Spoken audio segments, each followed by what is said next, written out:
Okay, my dudes, this video is going to be a little bit more positive than the last one. I knew y'all weren't going to like the last one. I just had to say it. And I love the comments. I love y'all disagreeing with me. I really enjoy reading them. A lot of them I actually learned things I didn't know before.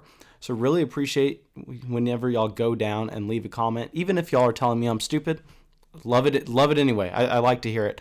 Well, before we get into this video, I just want to make a quick announcement. Y'all may have seen that we created a fantasy flock film room called the Flock Film Room, and we've been uploading videos there every day breaking down 2020 NFL draft prospects. And Tyler Moss is over there leading that. He's really working hard, doing a great job, getting better with every video. And if y'all aren't subscribed to that channel, make sure you go down to the description of this video. Go over to that channel, give it a subscribe to it, okay? It's going to be worth it. It's going to be great. I mean, obviously it's free. You're not losing anything. And it's just fun watching these players play, seeing what kind of play styles they are, imagining them once they get to the NFL, and you kind of get your own opinion for them. You get to see what they're doing and what they're like. And Tyler does a great job in narrating it, exactly what's going on.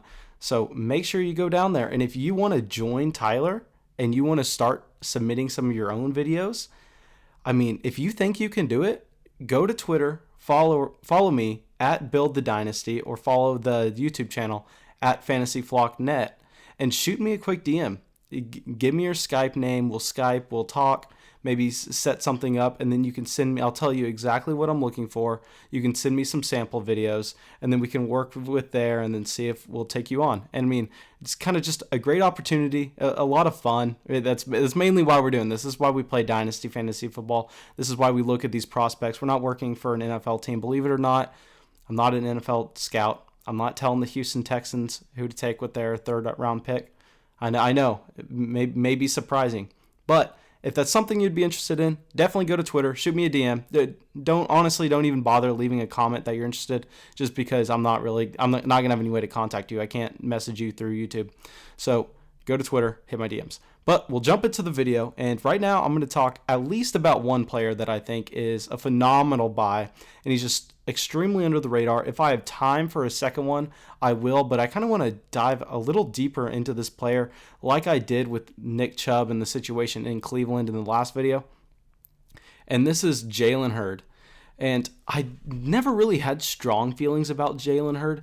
Coming in last year, I kind of was off of him before the NFL draft, just because he was everyone's favorite sleeper. Everyone loved the story. I'll get to the story of him if you haven't heard about it in a little bit, but he was high up on a lot of people's boards. A lot of people had him, I think, just to be hot takey and just so they could go trending on Twitter or whatever, but they would put him top 5 wide receiver in the class.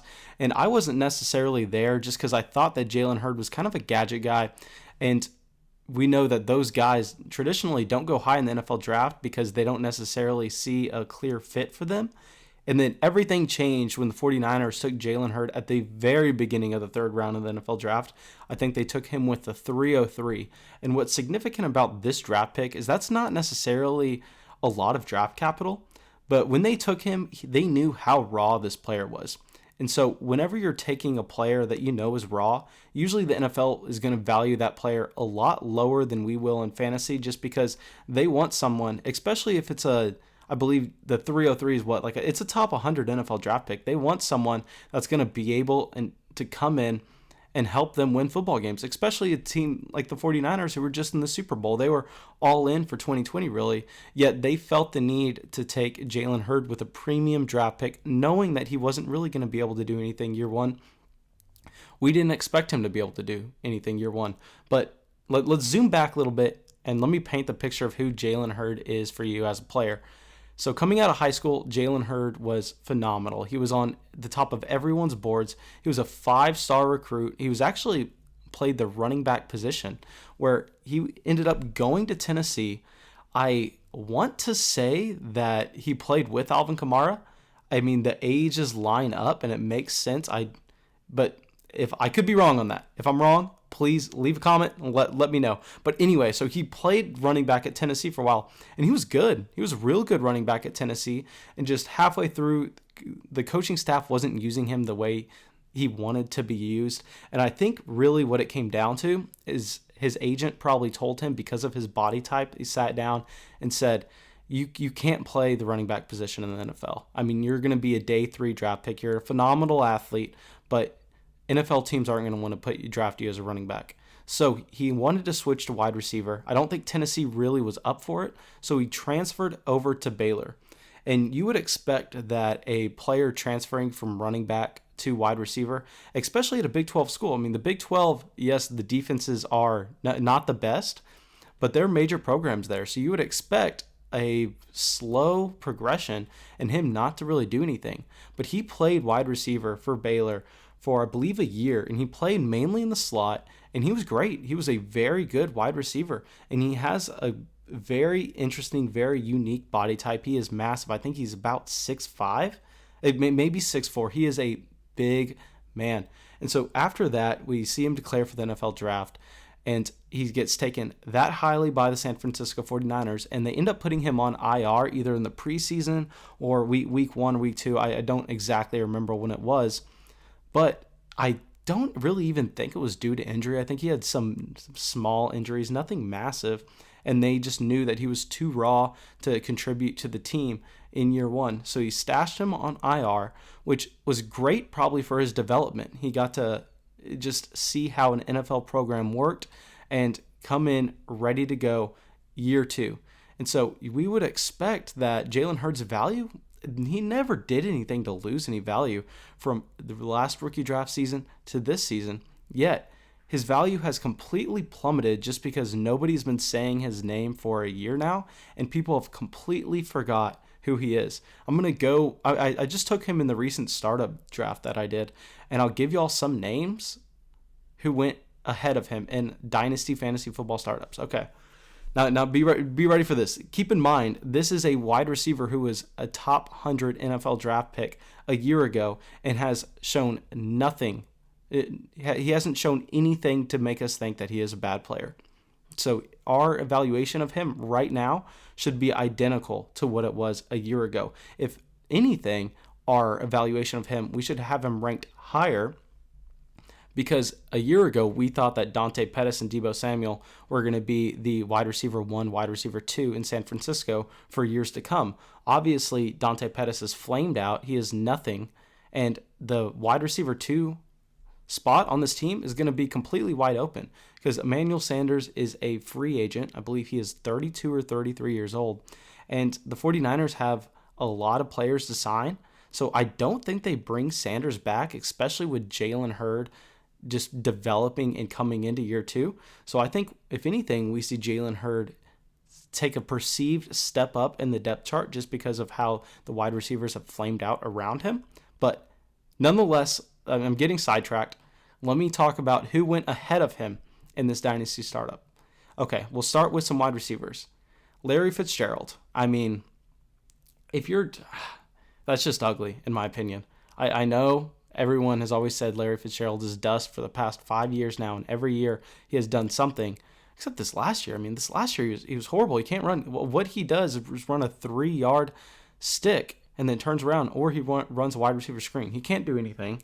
And I think really the only reason he's still in Arizona is because he loves the game of football, even though I would be surprised if he had a significant role on the team. And obviously he has no upside whatsoever. You're taking him praying that he's going to be a wide receiver 3. So that pick makes no sense. Then we see Hakim Butler. This is a little bit better because you're still kind of just betting on a sophomore wide receiver with potential. But I just think that everything about Jalen Hurd's profile is better than Hakim Butler's, in my opinion. I think Jalen Hurd is a more talented football player. And we saw Hakim Butler go in round 4 of the NFL draft, and Jalen Hurd was a top 100 pick. And y'all know how much I value NFL draft capital, especially when evaluating these wide receivers. So then we see Steven Sims go, and I've been seeing, for some reason, some hype around Steven Sims lately. I know Hunter was saying that was actually one of his targets in this draft. What the hell, guys? Why? What is there? Please leave a comment. If you like Steven Sims, tell me what there is. Tell me what I'm missing. Okay, then we see Cole Beasley. Another situation like Larry Fitz. I mean, I actually like the Beasley pick a little bit more because I think he has a role secured on the team. But best case scenario, you're hoping that he's a high-end wide receiver 4. And then what can Cole Beasley ever do to boost his value? Nothing. There's nothing. Now, here's where it gets dicey. These are the running backs that went ahead of Jalen Hurd in the startup draft. We have Boston Scott. Okay, I'm not even going to say anything about it. Latavius Murray. Don't feel like I should say anything about that either. And DeAndre Washington. Now, clearly, if we look at the profile of all these players, Jalen Hurd shouldn't be anywhere in this range. I'm not even saying he should be ahead of these players. I'm saying he shouldn't be in the conversation with these players. And these are all guys that went ahead of him. He ended up going as wide receiver 72 in the startup draft. And I'm the one who took him. So maybe if I didn't take him, maybe he would have fallen a couple more spots. So he's just completely forgotten about. And I think that's wrong. I think we should go out there, and I wouldn't necessarily target Jalen Hurd right away. I think that's going to be it's going to be harder to get him that way if you just go straight up and say, hey, what do you want for Jalen Hurd?